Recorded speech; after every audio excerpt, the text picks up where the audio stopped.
আগে থেকেই হালকা চুল পাকা ছিল, কিন্তু তারপরেও আপনারা জানেন যে কারাগারের ভিতরে যে পরিবেশ, অস্বাস্থ্যকর একটা পরিবেশ থাকে, পানির সমস্যা থাকে, বিভিন্ন কারণে এই খাবার দাবারের প্রবলেম থাকে, বিভিন্ন কারণে হয়তো ওনার আমরা যা দেখতে পেয়েছি এজলাসের মধ্যে যে ওনার অধিকাংশ চুলই সাদা হয়ে গেছে।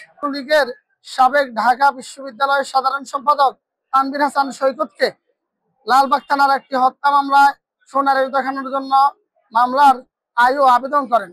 তাদেরকে আদালতে উপস্থাপন করে মামলার আয়ু আবেদন করলে আমরা রাষ্ট্রপক্ষে এই আসামিদের এই মামলায় সম্পৃক্ততা থাকার বিষয়ে আদালতকে বক্তব্য রাখলে আদালত এই আসামিদ্বয়কে উক্ত হত্যা মামলায় শুনানি দেখান। এছাড়াও ঢাকা শহরের বাড্ডা এবং সিএমএম কোর্টের 28 নম্বর কোর্টে ভার্চুয়াল শুনানির ব্যবস্থা করা হয়েছে। সেখানে সাবেক এমপি মন্ত্রী তারা হচ্ছেন 17 জন।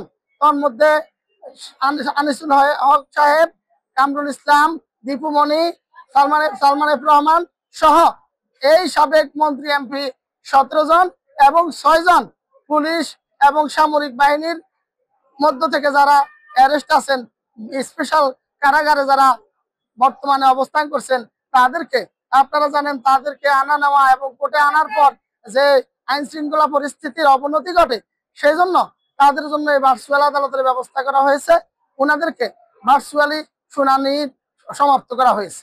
প্রগতিশীল যে ছাত্র সংগঠনগুলো রয়েছে এবং ঢাকা বিশ্ববিদ্যালয়ে যারা ছাত্র মেধাবী শিক্ষার্থীরা রয়েছেন তাদেরকে এই ডাকসুর যে নির্বাচন, এই প্রহসনের যে নির্বাচন, এই নির্বাচনটি বয়কট করার জন্য উনি আজকেও আহ্বান জানিয়েছেন।